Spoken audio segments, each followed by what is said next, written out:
version. That's the size I'm using on the bead is a 2.5, so it's just a coloured bead. And this one it's a tungsten bead, so it gives it a wee bit extra weight. Thread I'm using is a Uni 80 in black. Now all I'm doing is putting down a layer of thread.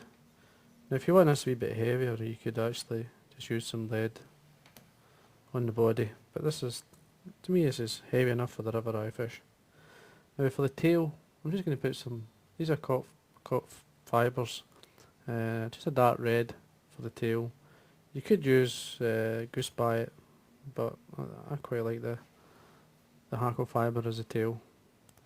Now the length of the tail, usually around about the shank length, just tie it on the top, like a single turn or so to hold it.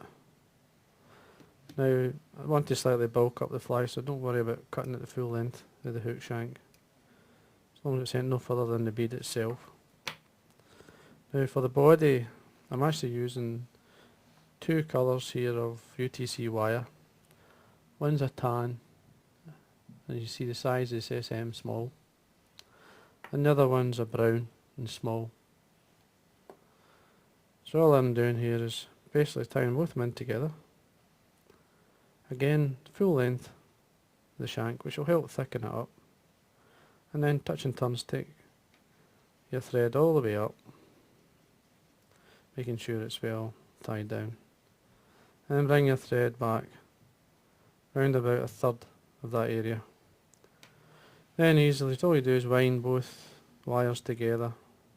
Now it's important, the first sort of couple of turns is important to get it nice and tight, and then the sort of style you want it, I mean you don't want to overlap it slightly.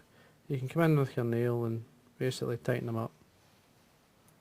This gives a lovely quill effect, and it's one of my favourite bodies, believe it or not. It's good in a midge as well.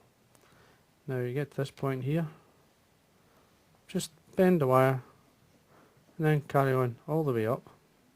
And again, just to add a bit more bulk, you can fold it back, bring the thread back up, and bend and break the wire off. Just bend until it actually breaks. Easier to do that than using your scissors. Now for the thorax cover, I'm using an opal large. Just a kind of tinsel, it's very shiny pearl, if you want to put it that way, as you can see. And that's for your thorax cover. Just basically tie it on the top.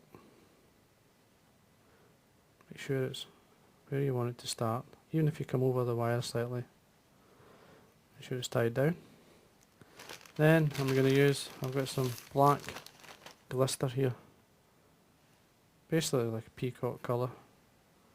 So you could use peacock hair if you want. This is just, as I said, like a variant of the original fly. Just slide it up and build up your thorax. Stretch out if you need, just get a nice shape. Just slightly pull it as you wind. Leave a space because I'm going to put a hackle on here and take away what you don't need. Now for the hackle itself, this is a furnace, hen furnace hackle, and as you can see the best colour is at the tip, so what I'm going to do is tie it by that point. Just check the length, don't want it too long. Just like come in, catch the tip in, 2 or 3 turns, fold the tip back, and then 2 or 3 turns to secure it in. Basically that's locking it back, and then you're looking for a couple of turns anyway, a hackle. And that's fine. Just come up, 2 or 3 turns down, and like we did with the point of the hackle, 2 or 3 turns back up, and trim away the feather itself. Now I'd leave it there just now. You could finish off at that if you want, just a wee sort of like a soft hackle type fly. What I'm going to do here is bring some of the glister out from either side, and then bring the thorax cover over. Basically what I'm doing there is giving it like a middle shed. Couple of turns, fold this back, anything going forward, 2 or 3 turns more, and then one of the easiest way, get some varnish. So seal it off alright. So onto the thread. Go up 3-4 turns with the wet finish. Trim away your mirage, and there you go. What you can do is just come underneath, trim the hackle so the legs are really on the top, or on the sides, sorry, and there you go. It's just a slight variant of the copper john.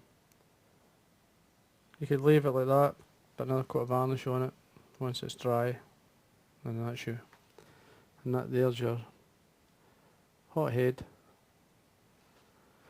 sleigh variant of the copper john.